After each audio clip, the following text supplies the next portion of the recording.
Hello, I'm just going to make a short presentation on Walter Benjamin's article, The Work of Art in the Age of Mechanical Reproduction, which was written in 1936.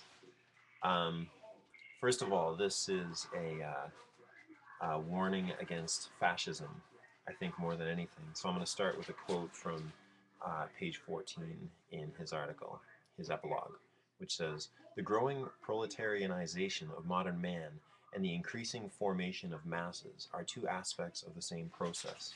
Fascism attempts to organize the newly created proletarian masses without affecting the property structure, which the masses strive to eliminate.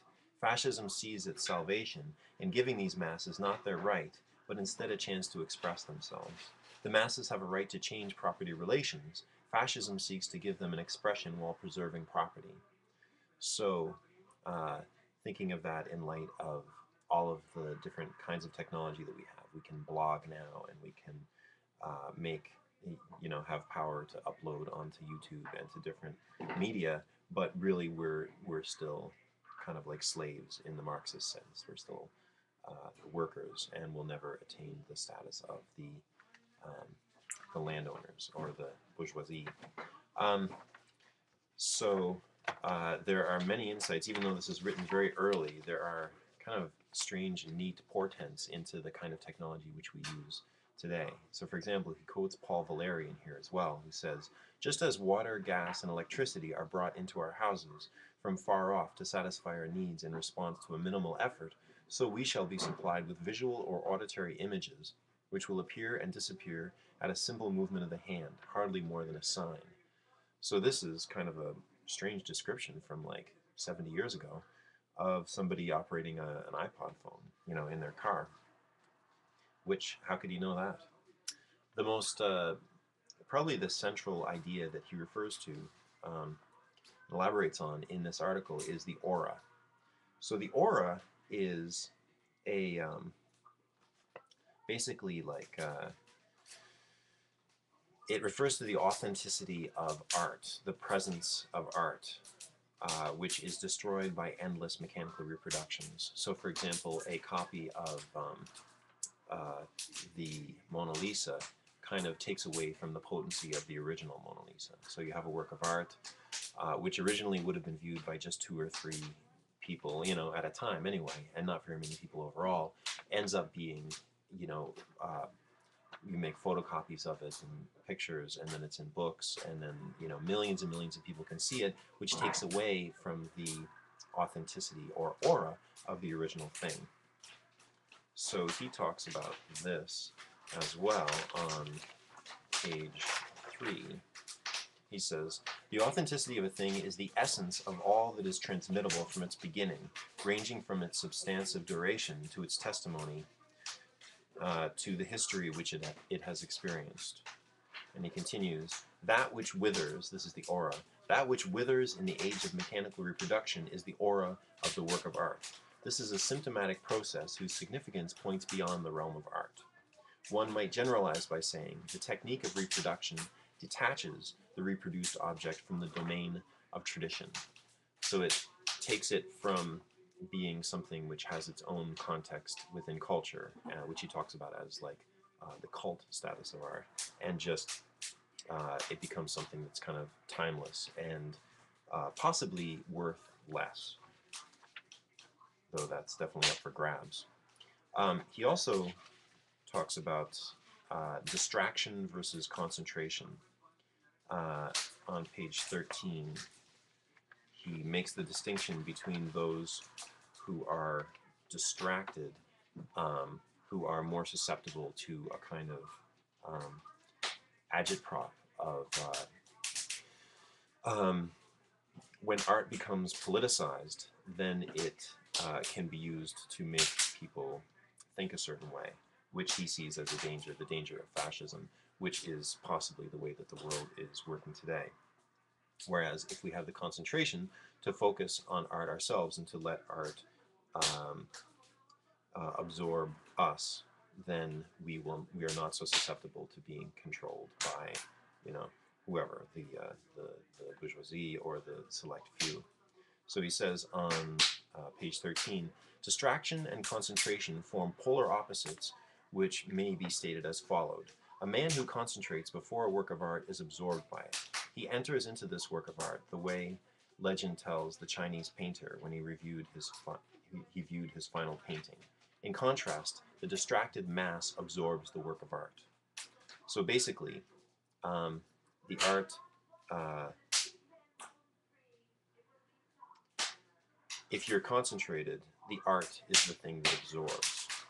In the other case, it is the absorber who absorbs. So in contrast, if you think of it this way, concentration is when you've got a poem in your hand and you're sitting in the woods, you're like John Keats listening to the nightingale, you're just completely focused on that thing. And in that case, you have all of the power.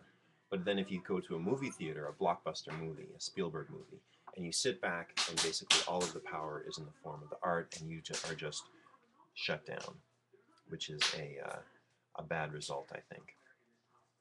He refers also, he quotes Pirandello on page 7 on the effect of film. And now this is what I wanted to focus on entirely. To me, the watched thing disappears. And this is an example of that, how the actor, from acting, suffering the effects of film, kind of disappears altogether. So Pirandello writes, the film actor feels as if in exile, exiled not from the stage but also from himself. With a vague sense of discomfort, he feels inexplicable emptiness. His body loses its corporeality. It evaporates. It is deprived of reality, life, voice, and the noises caused by his moving about, in order to be changed into a mute image, flickering an instant on the screen, then vanishing into silence. The projector will play with his shadow before the public, and he himself must be content to play before the camera. So the person who is performing basically disappears altogether, which brings me to a quote from Don DeLillo, his book White Noise, which definitely he was familiar with Benjamin and who was familiar with Marx. They both loved Marx. So this is from page 12 of this book, The Most Photographed Barn in America. So there are these two friends, the main character, the protagonist, and his friend Murray, who is a cultural studies expert. And they go to this tourist attraction called the Most Photographed Barn in America. Several days later, Murray asked me about a tourist attraction known as the Most Photographed Barn in America. We drove 22 miles into the country around Farmington. There were meadows and apple orchards. White fences trailed through the rolling fields. Soon the signs started appearing. The Most Photographed Barn in America. We counted 5 signs before we reached the site.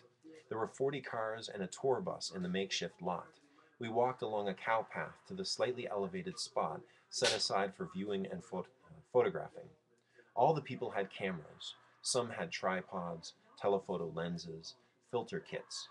A man in a booth sold postcards and slides, pictures of the barn taken from the elevated spot. We stood near a grove of trees and watched the photographers. Murray maintained a prolonged silence, occasionally scrawling some notes in a little book. No one sees the barn, he said finally. A long silence followed. Once you've seen the signs about the barn, it becomes impossible to see the barn. He fell silent once more. People with cameras left the elevated site, replaced at once by others. We're not here to capture an image, we're here to maintain one. Every photograph reinforces the aura. Can you feel it, Jack? An accumulation of nameless energies. There was an extended silence. The man in the booth sold postcards and slides. Being here is a kind of spiritual surrender. We see only what the others see, the thousands who were here in the past, those who will come in the future. We've agreed to be part of a collective perception. This literally colors our vision, a religious experience in a way, like all tourism. Another silence ensued. They are taking pictures of taking pictures, he said. He did not speak for a while. We listened to the incessant clicking of shutter release buttons, the rustling crank of levers that advanced the film. What was the barn like before it was photographed, he said. What did it look like? How is it different from other barns? How is it similar to other barns? We can't answer these questions because we've read the signs, seen the people snapping the pictures. We can't get outside the aura. We're part of the aura. We're here. we're now.